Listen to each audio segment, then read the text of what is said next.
entonces, ayer habíamos quedado en el slide 95, he trasladado el slide de leukotrienos un poquito más adelante. Entonces, vamos a continuar viendo un poquito de los efectos de las prostaglandinas en otros sistemas que la de leukotrienos estaba mezclada. Entonces, bien, a nivel del sistema nervioso y periférico, algunas de las prostaglandinas están relacionadas con la fiebre. Y ahí tenemos a la prostaglandina E2, que está relacionada con la fiebre a través de los receptores EP3 y EP1. Y la prostaglandina F y la F2A alfa y la prostaciclina 2 exógenas que inducen a fiebre tras su administración.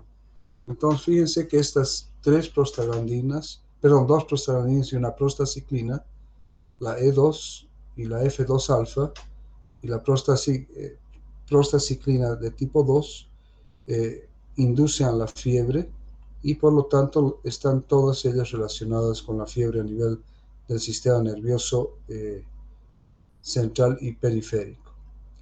En relación al sueño, la prostaglandina D2 origina sueño natural al activar el receptor DP1 y también por la liberación de adenosina.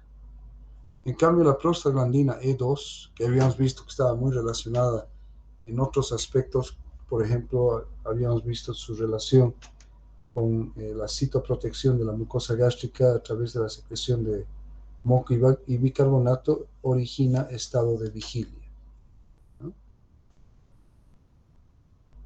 Bien, entonces aquí tenemos un cuadro esquemático, ¿no?, de cómo actúan en relación a la inflamación y la inmunidad la prostaglandina E2 y la prostaciclina 2. Estos activan los receptores EP2 y el IP e incrementan la permeabilidad vascular, como estamos viendo aquí en el dibujo, incrementando la permeabilidad vascular y llevando a una quimiotaxis, ¿no es cierto?, e infiltración de leucocitos, además de las interleucinas de tipo 1, de tipo 6 y el factor de necrotizante tumoral de tipo alfa.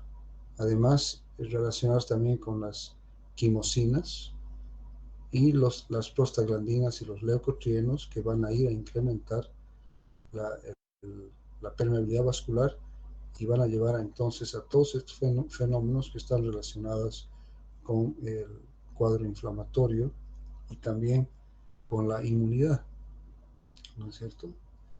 Entonces, fíjense de que, por ejemplo, en el caso de los macrófagos, ¿no?, estos se activan y a través de las quimosinas, las interleucinas, las prostaglandinas y los leukotrienos intervienen en el proceso inflamatorio.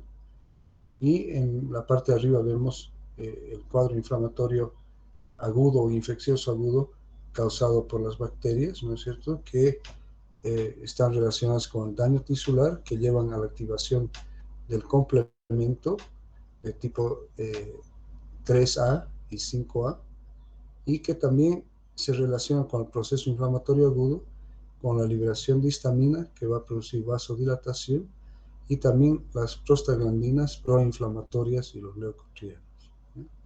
Entonces, fíjense que esto es un cuadro muy esquemático en relación a la inflamación y la inmunidad, con la participación de bacterias, la participación de los macrófagos, ¿no es cierto?, y la reacción inflamatoria e inmunitaria relacionada con estos. En la neurotransmisión, la prostaglandina E2 y la prostaciclina de tipo 2 sensibilizan las terminaciones de nervios periféricos y modulan el dolor a nivel central, ¿ya?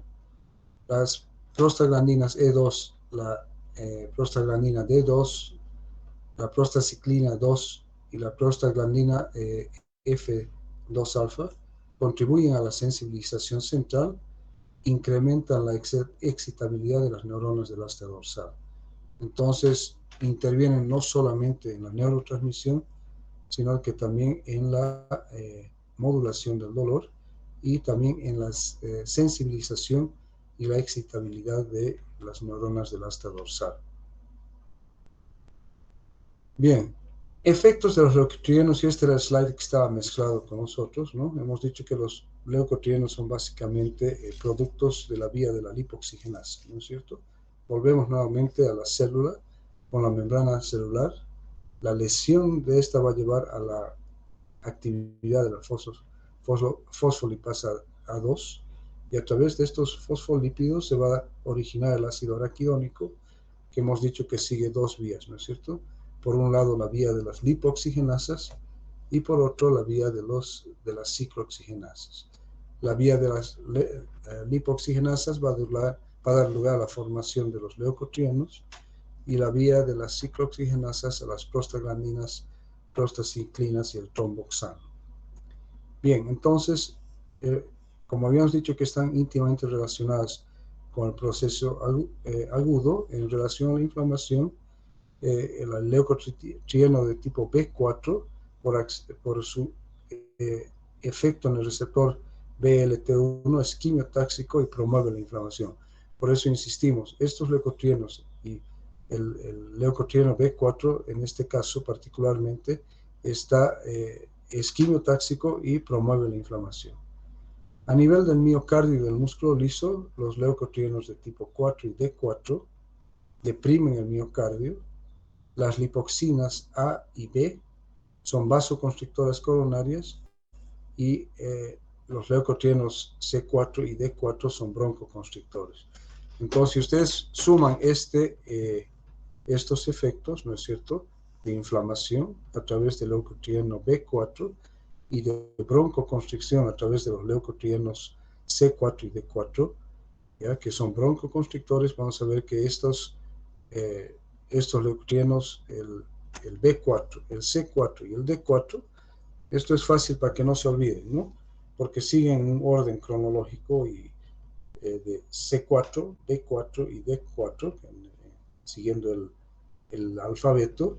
Entonces, inflamación y broncoconstricción igual a asma bronquial, ¿de acuerdo? Ya que hay un grupo de fármacos que ya habíamos mencionado que actúan a este nivel. Uno grupo de ellos que inhiben la vía de la lipoxigenasa, y al inhibir la vía de la lipoxigenasa inhiben la producción de leucotrienos, y por lo tanto van a impedir la inflamación por un lado y la broncoconstricción por el otro. Y ahí habíamos mencionado, por ejemplo, al sileutón, ¿no?, y otros antagonistas de los leucotrienos que actúan antagonizando los receptores de leucotrienos, como son el Zafir-Lucas y el Montelukast, que impiden entonces la inflamación y la broncoconstricción, y también son útiles en el asma. En los riñones, el 20-HET, que es el ácido 5-hidroxiecoicosa, tetratraenoico, ¿no?, un nombre medio complicado, por eso que lo denominas el 20-HTE, ¿no?, contrae la arteria renal y por lo tanto va a afectar la función renal. Bien, análogos de los prostanoides. Ahora cambiamos radicalmente en otro sentido. Hemos estado viendo hasta ahora los efectos, ¿no?, de las prostaglandinas, prostaciclinas y leucotrienos, y ahora pasamos a análogos de los prostanoides, es decir, análogo de la prostaglandina E1 está el alprostadil y el misoprostol, ¿ya? Análogo de la prostaglandina E2, la dinoprostona. Análogo de la prostaglandina F2-alfa, el carboprost, trometamina, el latanoprost, el bimatoprost, el travoprost y la unoprostona.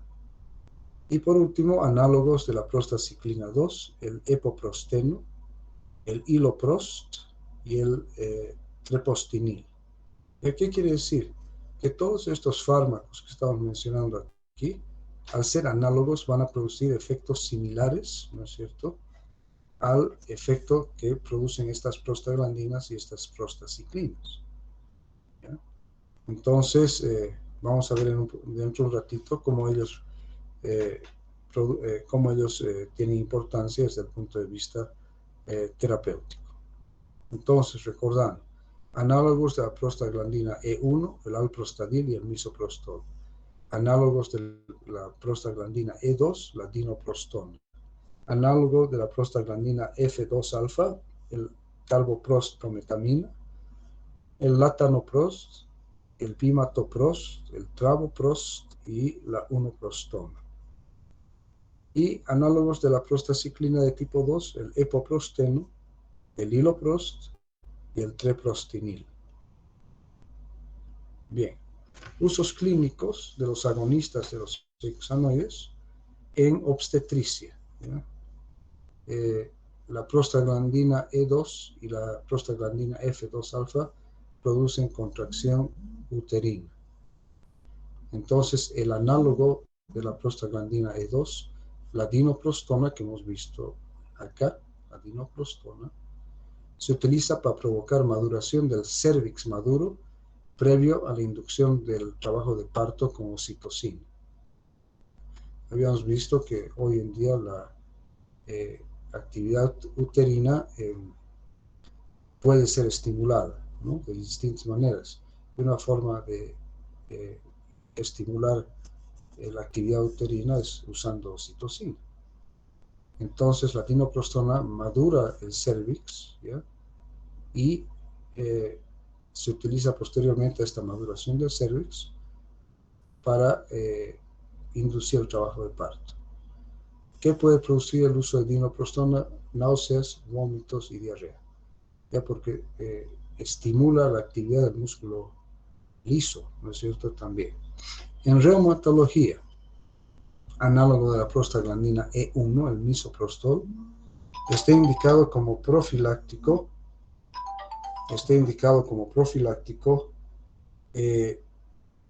a los efectos adversos de los AINES a nivel gástrico al aumentar la secreción de moco y bicarbonato. Entonces, la prostaglandina E1 está relacionada con la producción de moco y bicarbonato. Perdón, hace un rato tuve un lapsus, dije la E2, es la E1, ¿ya?, que promueve la secreción de bicarbonato y moco a nivel de la mucosa gástrica, y por lo tanto está relacionada con el efecto protector de la mucosa gástrica. Entonces, el misoprostol es un análogo de la prostaglandina E1 y está indicado fundamentalmente, como yo les dije ayer, como uso conjunto, ¿no es cierto?, con antiinflamatorios no esteroideos en pacientes que tienen problemas de artritis reumatoide o de reumatismo y que tienen que usar de manera crónica los AINES, ¿no es cierto? Entonces, el misoprostol va a proteger la mucosa gástrica de los efectos adversos gástricos de los AINES de ese nivel. Bien. ¿Para qué se utiliza también el misoprostol? ¿Ya? Y esto en realidad es un uso colateral o lateral, si ustedes quieren.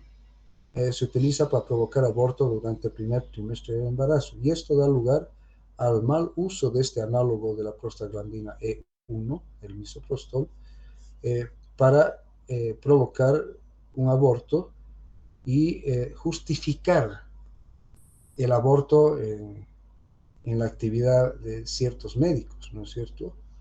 Es decir, le administran a la paciente que quiere abortar el misoprostol, se produce el aborto y lo único que hacen los ginecólogos obstetras, aquí no estoy hablando de todos, sino aquellos que le dan un mal uso, es completar el aborto, ¿no es cierto?, y ingresar a la paciente y así evadir la ley que dice que está prohibido el aborto en Bolivia, por ejemplo.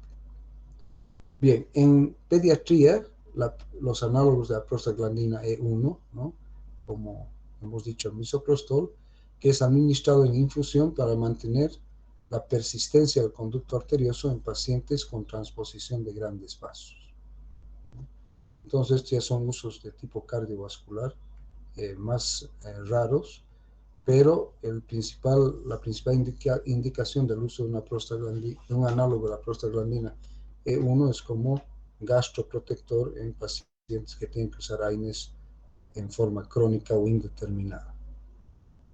Bien, en hipertensión pulmonar y diálisis, un análogo de la prostaciclina de tipo 2 es el esoprostenol, que lo hemos visto en el cuadro, que es útil en hipertensión pulmonar severa y en diálisis para evitar la agregación plaquetaria, porque esta prostaciclina es un antiagregante plaquetario y se utiliza para estos fines, el epoprostenol.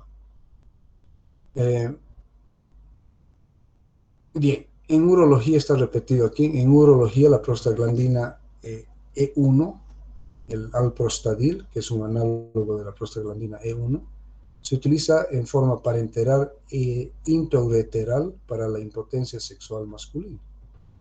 Obviamente que esto ya es en casos en los cuales no responde a otros fármacos que se utilizan para tratar la impotencia sexual masculina, ¿no?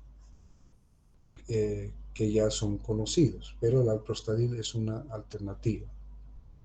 En oftalmología, los análogos de la prostaglandina F2 alfa están el latanoprost, el bimatoprost, el travoprost y el noprostone para incrementar el drenaje del humor acuoso disminuyendo la presión intraocular, y se utilizan fundamentalmente en el tratamiento del glaucoma. El más utilizado en nuestro medio, ¿no? Y el más conocido es el latanoprost. Entonces son análogos de la prostaglandina F2 alfa, que son útiles entonces en el tratamiento del glaucoma al incrementar el drenaje del humor acuoso y disminuir la presión arterial, la presión intraocular, ¿ya? Entonces son alternativas en el tratamiento del glaucoma. Bien, los AINES son inhibidores de la síntesis de eicosanoides a través de su efecto inhibitorio sobre la ciclooxigenasa, fundamentalmente su efecto en la inflamación se da a través de la inhibición de la ciclooxigenasa de tipo 2 y en el caso de la fiebre también por inhibición de la ciclooxigenasa 3 que se encuentra a nivel central, ¿ya? Entonces los AINES tienen 4 características, es decir, son analgésicos, son antipiréticos, son antiinflamatorios y son antiagregantes plaquetarios. Pero ayer yo ya les mencionaba que el único AINE que se utiliza como antiagregante plaquetario al inhibir la ciclooxigenasa 1 relacionada con la producción de tromboxanos y particularmente el tromboxano A2 es la aspirina, el ácido acetil salicílico, ¿ya? Los otros sí tienen efecto antiagregante plaquetario, pero no utilizado terapéuticamente y solo tiene importancia desde el punto de vista de sumatoria del efecto antiagregante plaquetario con, digamos, con fármacos anticoagulantes, y el riesgo de hemorragias con fármacos anticoagulantes que puede incrementar, como les decía, el riesgo de hemorragias. Entonces, dentro de los AINES tenemos montones, ¿no? Ibuprofeno, diclofenaco, ketoprofeno, betamisol, los selectivos, el celecoxib, la nabumetona, el meloxicam. O sea, hay muchísimos AINES, ¿no? Entonces, todos estos son inhibidores de la ciclooxigenasa, siendo que algunos son más selectivos para la ciclooxigenasa 2, como son los coxibs, el celecoxib y el etoricoxib, también la nabumetona y el meloxicam. Los corticoides, los corticoides también inhiben a los eicosanoides porque los corticoides impiden la síntesis de ácido araquidónico, y al impedir la síntesis de ácido araquidónico impiden la activación de la vía de la lipoxigenasa y de la vía de la ciclooxigenasa, ¿ya? Entonces, dentro de los corticoides tenemos entre algunos, betametasona, dexametasona, hidrocortisona, prednisona, prednisolona, triamcinolona, etcétera, etcétera. Son muchísimos. Estos son solamente ejemplos. Luego tenemos los que ya habíamos mencionado hace un rato, los inhibidores de la vía de la lipoxigenasa, y por lo tanto útiles más que todo como profilácticos del asma bronquial. No son broncodilatadores, solamente actúan sobre el componente inflamatorio e impiden la broncoconstricción. Entonces no actúan, no tienen efecto ya en la broncoconstricción constituida, sino solamente impiden la broncoconstricción. Entonces tenemos aquellos inhibidores de las lipoxigenasas, tenemos al Ciliautón. Y luego habíamos dicho que tenemos los antagonistas selectivos de los receptores de leucotrienos, es decir, estos no impiden la formación o la activación de la vía de la lipoxigenasa, sino que actúan directamente sobre los receptores de leucotrienos. Y aquí tenemos el Zafirlukaz y el Montelukast, que son fármacos utilizados en el asma bronquial. Estoy diciendo más que todo como profilácticos, ¿no es cierto? No producen efecto broncodilatador, pero son fármacos muy buenos que pueden ser utilizados en sustitución de los corticoides con menores efectos adversos en cuanto al asma bronquial se refiere. Bien, el óxido nítrico. El óxido nítrico es un producto común del metabolismo de la arginina en muchos tejidos, ¿ya? El óxido nítrico es un potente vasodilatador parácrino y es también un neurotransmisor. Pero la utilidad clínica de ellos, del óxido nítrico, está en relación a su efecto vasodilatador, ya sea directa o indirectamente, ¿ya? Es un gas que se forma en las células endoteliales y pasa a la célula muscular lisa, donde forma GMPC, y por medio de la proteinquinasa C, inhibe la contracción muscular y el ingreso de calcio en la célula. Entonces, es a través de la inhibición de la entrada de calcio en la célula que inhibe la contracción muscular y da su efecto vasodilatador. El óxido nítrico endógeno es sintetizada por las sintasas de óxido nítrico a partir de la conversión de arginina a citrulina, produciendo óxido nítrico en células epiteliales, en células neuronales, en macrófagos, en el músculo liso vascular y en el endotelio vascular. Por ejemplo, cuando hablamos nosotros del sistema nervioso parasimpático, ¿ya? Existen receptores no inervados en el endotelio vascular dependientes del sistema parasimpático que responden que dan lugar a vasodilatación, pero no ya les digo que son receptores no inervados, sino que responden a través del óxido nítrico produciendo vasodilatación de esa manera. Bien, la liberación de óxido nítrico endógeno puede ser estimulado a través de la acetilcolina, de los agonistas muscarínicos. También hemos visto eso en la histamina, ¿se acuerdan? Vasodilatación inducida por la histamina a través del óxido nítrico, de las bradicininas, que también habíamos visto el día de ayer, que hemos dicho que son potentes vasodilatadores que producen su efecto vasodilatador a través del óxido nítrico, y la hidralacina, que incrementan la síntesis de óxido nítrico. No puede ser almacenado en las células porque es un gas a temperatura corporal, ¿no es cierto? Puede ser exógenamente liberado por fármacos como los nitritos y los nitratos en las células y por nitroprusiato en la sangre.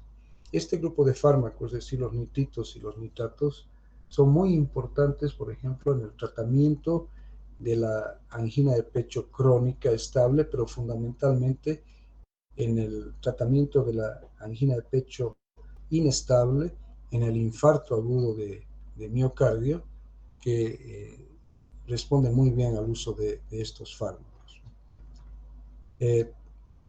Entonces, ya hemos dicho esto y... Bien.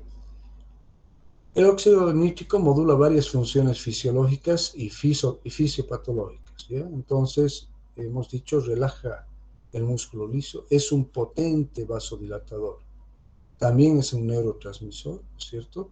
y se ha visto que niveles altos de óxido nítrico endógeno, no exógeno, mejoran el aprendizaje y la memoria.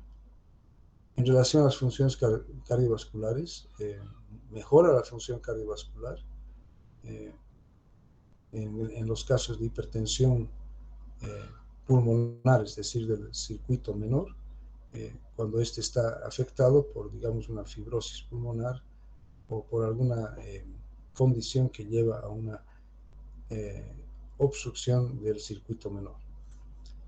En relación a las funciones renales, compensa la vasoconstricción renal por estimulación nerviosa.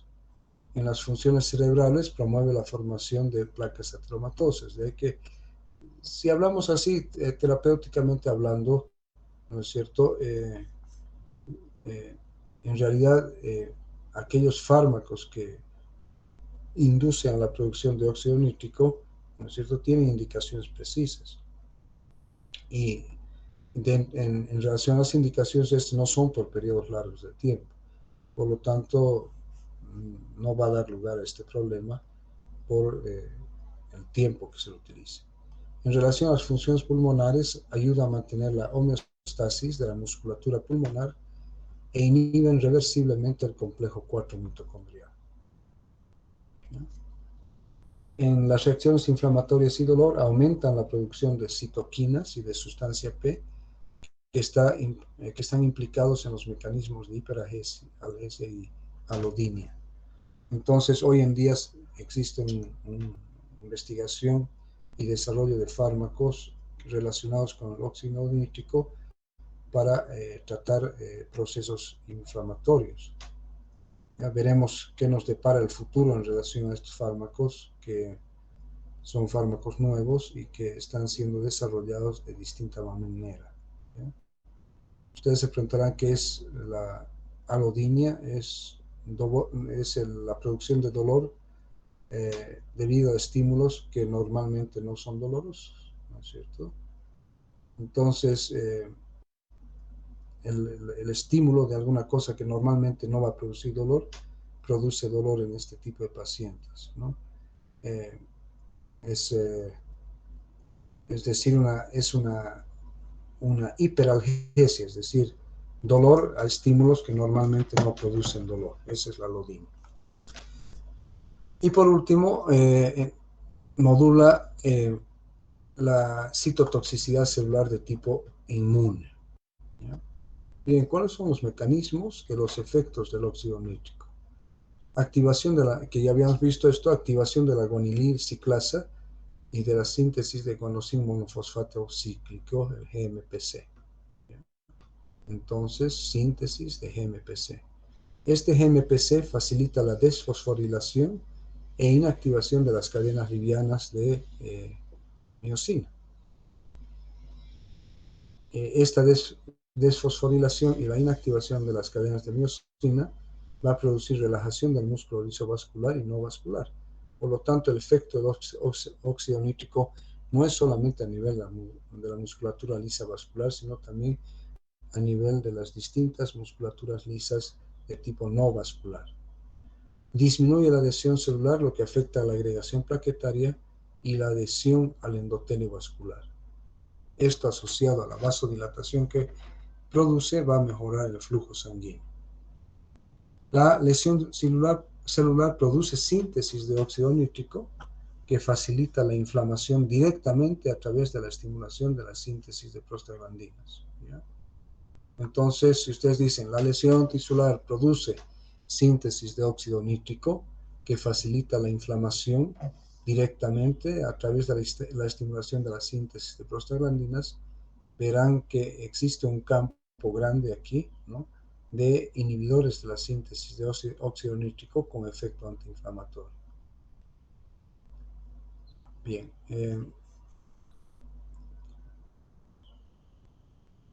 Alteraciones del óxido nítrico que dan lugar a varias enfermedades, ¿no? Entonces, esto decimos de que si la producción normal de óxido nítrico no está ocurriendo, puede ocurrir hipertensión, puede haber enfermedad de Parkinson asociada, puede haber vasoespasmo cerebral dando lugar a una a una isquemia cerebral que puede ser transitoria y por lo tanto hipoxia cerebral. Puede dar lugar a vasoespasmo coronario, injuria en la isquemia por reperfusión. ¿A qué se refiere la reperfusión? Es cuando existe una obstrucción a las arterias coronarias que afectan la perfusión del miocardio. Se hacen cirugías, ¿no? En las cuales se puede hacer un puente vascular o un bypass vascular que va a evitar la zona obstruida y va a permitir el flujo sanguíneo por una vía alternativa al sitio obstruido, ¿ya? O también en algunos casos como en los que se hace una reperfusión de tipo endovascular con la colocación de prótesis. También está relacionado con la hipotensión en el shock séptico y en la disfunción eréctil, que ya habíamos visto que hay fármacos que pueden actuar en ese sentido. Indicaciones terapéuticas del óxido nítrico: hipertensión pulmonar del recién nacido, que ya habíamos visto, insuficiencia cardíaca derecha, lo que da lugar a una mala función, o es decurrente de o da lugar a una función inadecuada del circuito menor. Insuficiencia respiratoria, generalmente de tipo obstructivo, ¿no es cierto? Enfermedad pulmonar obstructiva crónica, el EPOC, fibrosis pulmonar e hipertensión pulmonar, síndrome de distrés respiratorio del adulto, porque hay el síndrome de distrés respiratorio del niño, ¿no?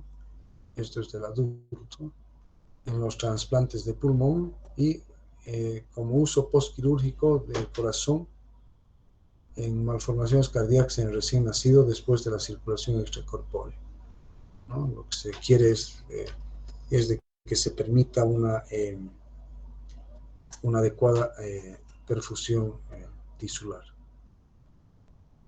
Bien, aquí vamos a ver entonces un cuadro de resumen de la farmacología de los péptidos vasoactivos y drogas que los afectan, ¿ya? A ver, perdón un segundito, voy a dejar de presentar un ratito, creo que se me han entrepapelado, como se dice. Un segundito, por favor. No sé dónde están mis slides relacionados con el óxido nítrico, no me acuerdo si están aquí algún ratito. No.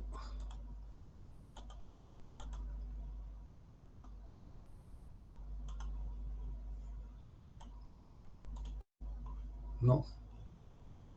Bueno, vamos a verlos en los cuadros entonces, ¿ya? Bien, entonces vámonos mejor al cuadro, no, a este cuadro. Aquí está. Bueno, vamos a ver aquí porque se me han desaparecido unos slides, no sé dónde están. Entonces, en este cuadro vamos a ver algunos fármacos relacionados con el óxido nítrico. Entonces, vamos a ver que aquellos fármacos que actúan sobre el óxido nítrico, o sea, el sistema del óxido nítrico, se dividen en donadores e inhibidores, ¿ya? Entonces, tenemos en primer lugar la subclase de óxido nítrico. Hemos dicho que es un gas de óxido nítrico. El mecanismo de acción, ya lo hemos dicho, activa la guanilil ciclasa e incrementa la síntesis de GMPC, relajando el músculo liso. Hemos dicho que las aplicaciones, por ejemplo, están en la hipertensión pulmonar, ¿no es cierto?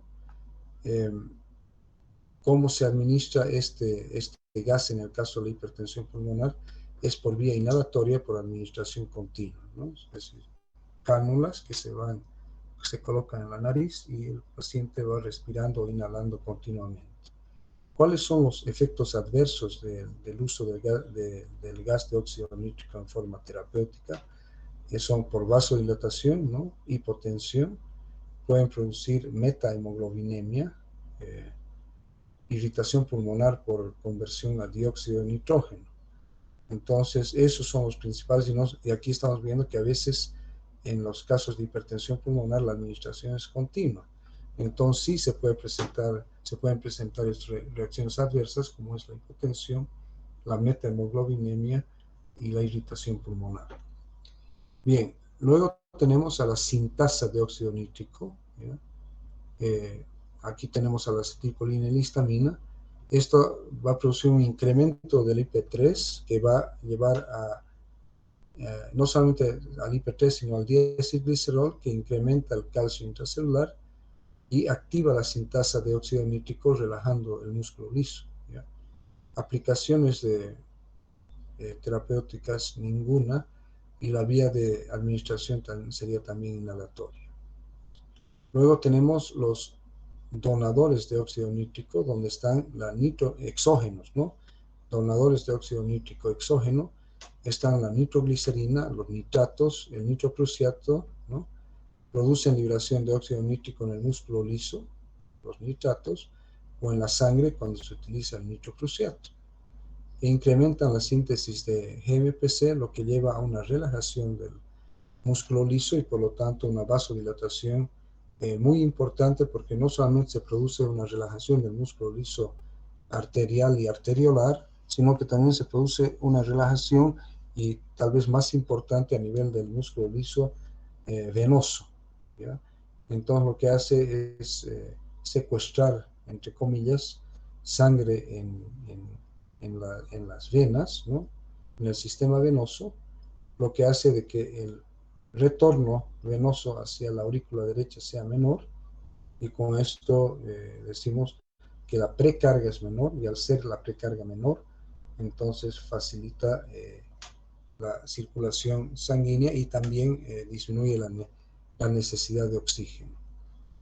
Entonces, ¿cuáles son las aplicaciones de estos? La angina de pecho, he dicho fundamentalmente la angina de pecho de tipo inestable, pero también en la angina de pecho estable, en el síndrome coronario agudo, es decir, lo que se denomina la angina inestable, el preinfarto vulgarmente, ¿no? Y el infarto, y como profilaxis en la angina de pecho. ¿Ya?